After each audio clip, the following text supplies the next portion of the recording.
Okay, let's start without wasting time. Market ने क्या ही move दिया आज। और अगर मैं बात करता हूँ, मैं खुद देख रहा था, जब टीवी देख रहा था मतलब लास्ट में क्लोजिंग सेशन में, तो सब लोग by call by call by call देते रहे।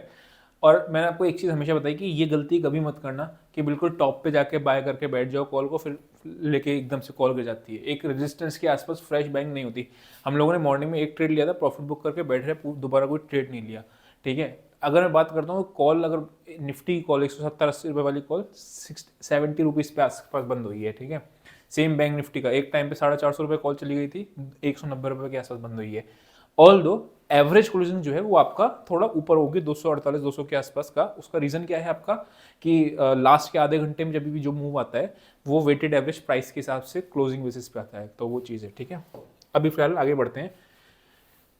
मार्केट ने क्या किया सबसे पहले वो समझते हैं, ताकि प्राइस एक्शन समझ में आए, उसके हिसाब से आज के बायर सेलर जो बैठे कल क्या पोजीशन होगी वो देखने वाली है। ठीक है, ये जो मूव है ना, इसको देख के घबराना नहीं है। ठीक है, घबराना इन द सेंस कि ये जो आता है ना, ये बायर्स को बाहर सॉरी पुट राइटर्स को बाहर करता है। ठीक है, इस तरीके का मूव होता क्या है कि यहाँ पे लेट से जिसने भी इस ब्रेकआउट में बाय किया, ध्यान समझना, इस ब्रेकआउट में मैंने बाय किया, बाय करने का नेक्स्ट में ही मेरी कैंडल नीचे आ गई। ठीक है, अब हुआ क्या, ध्यान समझना, ये फॉल्स ब्रेकआउट हो गया। जब ये नीचे यहाँ तक की रेंज तो हमारी प्लान होती है कि नीचे यहाँ तक आएगा, लेकिन उसके बाद जितने भी पुट राइटर्स बैठे हुए थे उन सबके स्टॉप लॉस ट्रिगर हुए और नीचे मार्केट आता हुआ चला गया। तो वो चीज़ अपने को ध्यान में रखनी होती है, तो यहाँ पे बॉटम फिशिंग नहीं करनी चाहिए। अभी मैं बात करता हूँ, तो मार्केट खुला आपका यहाँ पे स्लो एंड स्टेडी ऊपर गया, यहाँ उसने एक ब्रेकआउट दिया। ठीक है, उसके बाद मार्केट सीधा आपका एक शार्प प्रॉफिट बुकिंग कह सकते हो वो आई और देखने को मिली। ठीक, नीचे अपना कौन सा लेवल था, 48,450 के आसपास का, राइट, 48,050। ठीक है, तो जब तक 48,000 के ऊपर इंटैक्ट है अपने को इतना घबराने वाली बात नहीं है। ऊपर में अभी रेजिस्टेंस कितनी बन गई, 48,400। अभी आप देखना कल और परसों में ये निफ्टी बैंक इसी में झुलाती रहेगी। अगर थोड़ा सा यहाँ खुल गई मार्केट तो ऊपर कॉल राइटर को जगह मिल गई, नीचे पुट राइटर को जगह मिल गई और बैठ रहे। ठीक है, मैंने भी निफ्टी का स्टैडल शॉर्ट किया हुआ था, वो धीरे धीरे पुट ऊपर शॉर्ट किया था, समझना। चलो निफ्टी पर आएगा ना तब समझाऊंगा ऑप्शन सेलर को किस तरीके से अपनी पोजीशंस को हैंडल करना चाहिए, वो करना चाहिए, एडजस्टमेंट करना चाहिए। निफ्टी का देखें तब देखेंगे। ठीक है, अभी आपको ये लेवल दिख गया 450 और 48,000 नीचे का, राइट। अगर मार्केट इस रेंज में खुलती है तो इसी रेंज को प्लान करना है। अगर मार्केट इसके नीचे खुलती है तब समस्या है, फिर थोड़ा सा वेट करेंगे कि क्या मार्केट वापस से थोड़ी देर नीचे आने के बाद रिवर्सल देती है या फिर वापस इस रेंज के ऊपर आके क्लोज जाती है। अगर गैप डाउन खुलने के बाद वापस इस रेंज के ऊपर आके क्लोज हो जा रही है, दैट मीन्स ये आपका फॉल्स ब्रेक डाउन कहलाएगा। जैसे ब्रेकआउट फॉल्स, जैसे फॉल्स ब्रेक डाउन कहलाएगा, मार्केट आपका फिर ऊपर की तरफ तेजी से वो करेगा। ठीक है, अगर मार्केट गैप खुल जाती है इसके ऊपर, फिर क्या, अगर इसके ऊपर डायरेक्टली खुल गई फिर शॉर्ट कवरिंग को प्लान करेंगे बाइंग साइड में ही। ठीक है, क्योंकि रीजन क्या है, यहाँ पे जितने भी आपका एक कॉल वगैरह शॉर्ट कर गए होंगे, खुलते ही एक लॉस दिख रहा होगा, हो सकता है थोड़ा बहुत नीचे के फिर मार्केट एक ट्रेंडिंग की साइड मिल जाए अगर उसके ऊपर खुल जाती है। ठीक है, अब आते हैं पहले वनडे का चार्ट देखते हैं। ठीक है, दो लेवल हमारे पास मार्क्ड है, बस वो चीज़ ध्यान में रखना है। वनडे के चार्ट पे आते हैं। कल हम लोगों ने देखा था इस दिन से ही कि हम लोग एग्रेसिव बाइंग की साइड अभी नहीं जाएंगे, और ये बहुत अच्छी ही चीज़ है कि मार्केट रिट्रेस कर रहा है। ठीक है, इस तरीके से बाइंग जब भी आती है, जैसे आज लास्ट में बाइंग आई थी ना, उसमें कॉन्फिडेंस नहीं आता बाय करने में। क्यों? क्योंकि अगर जरा सा भी मार्केट नीचे है तो प्रॉफिट बुकिंग आई जरा सी भी तो एकदम नीचे शार्प नीचे आती है। अभी अगर आप देखोगे तो यहाँ पे आपको एक चैनल बन रहा है, राइट। आने वाले टाइम में अगर मार्केट एक दो दिन और होल्ड करती है फिर ब्रेकआउट आपका बड़ा वाला आएगा, फिर अगेन अपना कंटिन्यूशन पैटर्न से चलेगा एक्सपेंशन वाले मोड में। ठीक है ना, तो वो चीज़ है। अगर व्हाट इफ ये वाला इसके नीचे जाती है तो ये कैंडल अगेन आपकी फॉल्स ब्रेकआउट की कैंडल कहला जाएगी प्रॉपर तरीके से। फिर अपने को नीचे वाला कल की क्लोजिंग इज इंपॉर्टेंट। वैसे मैं जनरली ओपनिंग बोलता हूँ, लेकिन कल की क्लोजिंग इज वेरी इंपॉर्टेंट कि कल क्लोज कहाँ होती है। ठीक है, इसके बीच में क्लोज हुई रेंज में रह जाएगी, इसके ऊपर क्लोज हुई ब्रेकआउट सिनेरियो है, इसके नीचे क्लोज हुई मार्केट आपकी तो फॉल्स ब्रेकआउट कैंडल। ठीक है, दो मार्क्स हमने लेवल कर लिए। बीच में क्या करना है, कुछ नहीं करना है। ठीक है, जबरदस्ती बीच में ट्रेड करने से कोई फायदा नहीं है। फिर आप डेटा के बेसिस पे चल सकते हो। आरवी स्कोर अगर बढ़ रहा है तो आप बाय कर लो, आरवी स्कोर गिर रहा है तो सेल कर दो, सिंपल। ठीक है, चलते हैं निफ्टी पे। अब आपको मैं थोड़ा सा ध्यान से समझाऊंगा कि क्या था पोजीशंस। फ्राइडे के दिन मैंने कॉल्स ज़्यादा शॉर्ट करी थी, जो लाइव मार्केट में पोजीशन बताता भी हूँ। ठीक है, कॉल्स ज़्यादा शॉर्ट करी थी निफ्टी की और पुट्स कम शॉर्ट करी थी, ये मेरी पोजीशन थी। ठीक है, मार्केट नीचे आया, एक टाइम पे अच्छा प्रॉफिट दिख रहा था, यहाँ तक आते आते आते कोई दिक्कत नहीं थी, बिल्कुल आराम से बेफिक्र होकर प्रॉफिट था। ठीक है, यहाँ से यहाँ तक मुझे कोई दिक्कत नहीं, कॉल पुट दोनों शॉर्ट करा हुआ था। द मोमेंट इसने ब्रेकआउट दिया इस जगह पे, तो मैंने क्या किया, ध्यान समझना। मेरे पास जो पोजीशन थी वो 21,650 की पुट शॉर्ट थी, 800 की कॉल शॉर्ट थी और 850 की कॉल शॉर्ट थी, ध्यान समझना, ये पोजीशंस थी मेरे पास, ठीक है, मतलब कॉल से एक्स्ट्रा शॉर्ट थी, पुट कम शॉर्ट थी, क्योंकि मेरे को थोड़ा सा नेगेटिव सिनेरियो दिख रहा था। अब हुआ क्या, मार्केट जैसे 800 क्रॉस करने लगी तो मैंने क्या किया, इस 650 की पुट को प्रॉफिट बुक किया, इसमें जो प्रॉफिट आ रहा था बुक किया, और इस पुट को ले गया मैं 800 की पुट को एडिशनल शॉर्ट करने, ठीक है। अब हुआ क्या, मार्केट ऊपर गई, ठीक है कोई बात नहीं, प्रॉफिट मेरे ब्रेक इवन आ रहा था 21,967, यहाँ तक मेरी सेफ्टी थी, और नीचे मेरी सेफ्टी कहाँ तक थी 21,450। क्यों, बिकॉज ऑप्शन सेल करते तो आपको एक रेंज मिल जाती है, उस रेंज को प्ले कर रहा था, ठीक। अब ध्यान समझना, मार्केट आई नीचे, यहां से जैसे ये नीचे आनी शुरू हुई, अब क्या हुआ, जो मैंने पुट का प्रॉफिट कमाया था इस वाले से, वो मेरा प्रॉफिट चला गया, क्योंकि मैंने एडिशनल 800 की पुट शॉर्ट करी थी, इसको काट के प्रॉफिट बुक करके इस पे शिफ्ट किया था, इसका प्रॉफिट और इसका प्रॉफिट चला गया। लेकिन जो मैंने कॉल शॉर्ट करी हुई है वो मुझे अच्छा प्रॉफिट दे रही है, ठीक है। वो समवेयर अराउंड मैंने 120 के आसपास कोई शॉर्ट करी थी, 85 84 के आसपास वो चल रही है, राइट।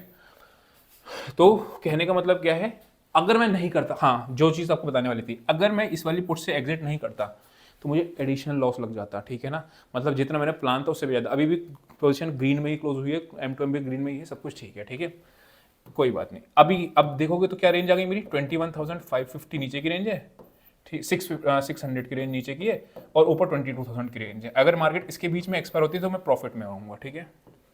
एनीवेज चलो, जो भी एडजस्टमेंट होंगे कल आपको लाइव ट्रेडिंग में मैं सिखा दूंगा, जिसको भी A to Z में आना हो, लाइव ट्रेडिंग में आना हो, या फिर आपका एडवाइजरी सर्विसेज में आना हो, व्हाट्सएप कर देना नंबर। ऑप्शन चेन पे चलते हैं, और ऑप्शन चेन पे चलने से पहले क्या करना है, आपको वीडियो को लाइक करना है, और अगर आप नए हो तो सब्सक्राइब करना है। चलो आगे बढ़ते हैं। समझ में आ गया होगा आई थिंक आपको ऑप्शन सेलिंग का किस तरीके से कहा था, एग्जिट मतलब ऑप्शन सेलर के लिए तो लास्ट में नाइटमेयर हो गया था कि कॉल भी भाग गई थी, पुट भी भाग गई थी बाद में लास्ट में, ठीक है। अभी देखते हैं निफ्टी में क्या है, ठीक। 5 लाख 1 लाख 13 लाख, कोई ज़्यादा क्वांटिटी में कॉल्स नहीं है। पुट्स यहाँ से क्यों भागी, बिकॉज एक टाइम आता है ना, ऑप्शन सेलर फोर्सफुली एग्जिट होता है, मतलब आज ना लास्ट में फोर्सफुली ऑप्शन सेलर एग्जिट हुआ था, पुट राइटर खासकर। क्यों, बिकॉज मैं भी था पुट राइटिंग करूँगा, अनलिमिटेड लॉस की तरफ थोड़ी जाऊंगा मैं, ऑब्वियसली कहीं तो निकलना पड़ेगा ना, इसलिए ये सारे आपको पुट्स गायब दिख रहे हैं, वरना डेटा में एज सच बेरिशनेस नहीं है जो मैं देख रहा हूँ, बिकॉज क्या है, ये आपका लूज किया है, ठीक है, बुलिशनेस भी नहीं है और बेरिशनेस नहीं है। अब थोड़ा सा मार्केट साइड बिकॉज कॉल के प्रीमियम बहुत तेजी से झड़ गए, इसलिए 15 लाख 17 लाख 5 लाख, ठीक है। तो ये चीज़ दिख रहा है 21,850, यही कॉल मेरे पास शॉर्ट थी 95 रुपीज़ के आसपास की, अब यही 47 चल रहा है, राइट। अब क्या है, यहाँ पे आपके मेरे को कोई दिक्कत नहीं ना, जब तक 47 या 58, इमेजिन करो कल मार्केट गैप अप खुली, ठीक है, यहाँ से 685 पे क्लोजिंग हुई है, ये खुली आपकी 750 पे, और ये मेरी कॉल खुली 70 रुपीज़ के आसपास, मुझे कोई टेंशन होगी, नहीं होगी। इसीलिए मैंने बताया था कि जब भी इस तरीके से थोड़ा सा गैप अप खुलेगी बैंक निफ्टी, तो मार्केट एक रेंज में फंस जाएगी, वोलेटाइल हो जाएगी। क्यों, बिकॉज जो ऑप्शन कॉल सेल करके बैठा है उसको भी कोई दिक्कत नहीं है, पुट सेल करके बैठा है उसको भी कोई दिक्कत नहीं, राइट। अब आपको लॉजिक समझ में आया वो वाला, ठीक। बैंक निफ्टी की अगर मैं बात करता हूँ तो अगर आप नए हो ना, बिगनर हो चैनल पे, तो आपको शायद अभी समझ में नहीं आ रहा, आप एक बार दोबारा रिपीट करके वीडियो देख लोगे ना तो आपको क्लियर हो जाएगा उसका, ठीक है। और अगर समझ में आ गया आपको तो कमेंट्स में कह दो हाँ सर समझ में आ गया, ऑप्शन सेलिंग का किस तरीके से पोजीशन मैनेज हुआ था। 48,200 पे पुट्स बैठी हैं, 5 लाख कॉल्स इधर, 4 लाख 6 लाख आज एड हुई हैं, 5 लाख यहाँ पे, यानी कि डेटा बेरिश नहीं है, मतलब लास्ट में पुट राइटर्स को एग्जिट कराया गया है बेसिकली, और कुछ नहीं है, ठीक है ना। फिर निफ्टी की मैं बात करता हूँ तो ओके, फिर निफ्टी अगर आप देखोगे तो 21,600 पे आपका मैक्सिमम है, यानी इसके हिसाब से 21,600 तो अबव रेंज आ ही रही है, ठीक है, ऑप्शंस के हिसाब से, बट रेलेवेंस नहीं है। 21,300, ठीक है, यहीं पे आपकी 24 लाख पुट्स बैठी हैं, और यहाँ पे आपका 21,400, तो 21,400 आपका आ रहा है नीचे का लेवल फिर निफ्टी में ऑप्शंस के हिसाब से, और 21,600 आपका आ रहा है ऊपर, ठीक है। चलो चार्ट पे चल के देखते हैं, ये तो आ गया इसमें, लेकिन चार्ट पे क्या रेंज आ रही है वो देखते हैं। फिर निफ्टी की अगर मैं बात करता हूँ, ये अपना फिर पहले के लेवल्स लगे हुए हैं, ठीक है। मैंने फिर बताया कभी भी रेजिस्टेंस पे आके फ्रेश बाय मत करना। आज मैं यही चीज़ टीवी पे देख रहा था, बहुत सारे चैनल पे लोग आए थे जो कॉल लास्ट में बाय करा के गए। अब आपको पता है ये डिफरेंस होता है एनालिस्ट में और ट्रेडर में। इमेजिन करो मैंने 180 रुपीज़ पे कोई कॉल बाय करी है, ठीक है, मैं नया ट्रेडर हूँ, ठीक है, हम लोग भी जानते हैं कि हम लोग स्टार्टिंग में आते हैं, उतना स्टॉप लॉसेस नहीं रखते हैं, ठीक है। तो क्या हुआ, ये आपका 180 में मैंने इसको बाय किया, मैंने एसएल, उसने तो बता दिया एसएल है, लेकिन अगर ये एकदम इतना तेज 180 से 80 रुपीज़ पे आया ना यहाँ पे कॉल का प्रीमियम, तो वो बहुत दिक्कत वाली बात है। इसलिए मैं हमेशा कहता हूँ कि यहाँ पे आके फ्रेश पोजीशन बनाने में थोड़ा सा डर हो, क्योंकि पीछे ही आपकी रेजिस्टेंस है, ठीक है। क्या होगा, ट्रेड तो मिस हो जाएगा, कल मार्केट फिर खुलेगी, परसों फिर खुलेगी, रोज तो खुलती है मार्केट, सैटरडे संडे छोड़ के। ये आपका चैनल का ब्रेकडाउन आ गया, ठीक है। अगेन मार्केट अगर ऊपर खुलती है, ठीक है, तो क्या होगा, अपर में भी वही सेम लॉजिक लगा रहे हैं, ठीक है, और नीचे भी आपका आ जाएगा। हाँ, अगर मार्केट खुलती है सीधा इसके ऊपर, कौन सा लेवल आ रहा है आपका 515 के ऊपर, 505 आपका लेवल भी आपको याद हो तो, ठीक है, इसके ऊपर अगर मार्केट खुलता है तो क्या होगा, फिर ये वाले लोग ट्रैप हो जाएंगे, फिर मार्केट आपको, हम लोग शॉर्ट कवरिंग को प्लान करेंगे उस केस में, ऊपर की साइड की शॉर्ट कवरिंग को, ठीक है। तो ये अपना हो गया। इसमें नीचे कहाँ रेंज आ रही है, जहाँ से इंपॉर्टेंट सपोर्ट आ रहा है चार्ट पे, यहाँ अगर आप देखोगे तो ये थोड़ा सा इसको ऊपर कर देता हूँ, ओके। तो 21,300 के इस चार्ट पे भी आ रही है, इस पे भी आ रही है, राइट। तो नीचे की रेंज पे आएगा तो बाय, ऊपर की रेंज पे आएगा तो सेल। अगर आप फ्रेश पोजीशंस बनाते हैं तो इस तरीके से आप प्लान कर सकते हैं। बोथ साइड अपॉर्चुनिटीज कल मिलेंगी, ऐसा दिख रहा है डेटा पे भी। तो आई होप को समझ में आएगा, अपने लेवल्स वगैरह नोट कर लिए होंगे। और अगर आप इंट्राडे ट्रेडिंग सीखना चाहते हो तो फ्री ऑफ कॉस्ट आपका जो वीडियो है वो आपका डाला हुआ है, 3.5 4 घंटे का कोर्स है, उसमें सारा साइकोलॉजी प्राइस एक्शन वगैरह बताया हुआ है। उसमें एड्स भी नहीं है, मतलब आप लगातार फ्लो में देखोगे तो बेफिक्र होकर देखो कि बार बार ऐड आ जाएगा, तो वो चीज़ आपको लगा देगा डेटा। अभी के लिए इतना ही, see you next session, till then bye bye.